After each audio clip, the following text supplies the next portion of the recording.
Alright, I just finished cleaning this playground over here, doing one of my playground sanitation type services. Also did the pavilions, same as I did last year.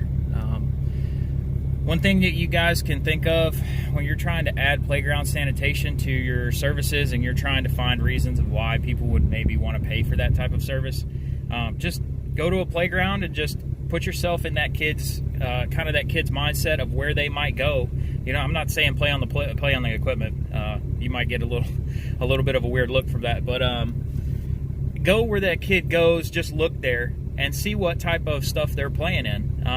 I know the old adage, like, you know, we grew up riding the back of trucks or whatever, and we made it. But you're in the business now. You have to think like a business owner. You have to think like a parent might think.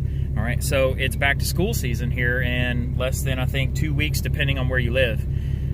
Everybody knows that pretty much elementary schools and middle schools are cesspools for everybody getting sick the first few weeks, and then boom, it hits again right around November after the big bird migration and then the flu season and all that. There's a million factors that go into it, but you guys have to start thinking in ways of how would a parent possibly think of ways to protect their child proactively rather than reactively.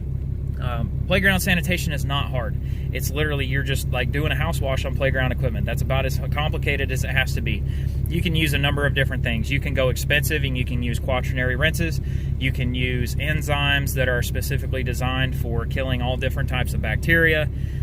You can go as simple as having a 5-gallon bucket, putting a half a gallon of bleach in it, a little bit of surfactant, and going to town. The main thing is bird poop, any type of, you know, any type of bodily things that kids tend to leave behind.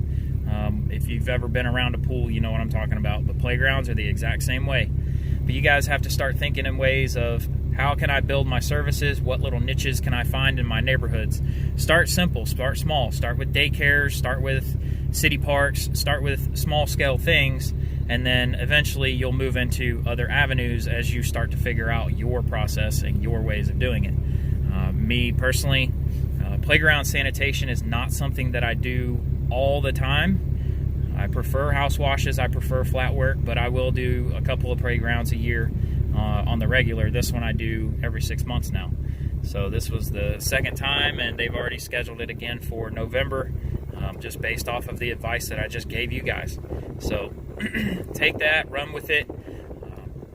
You know, if you got any questions, hit me up in the comments, and go watch something.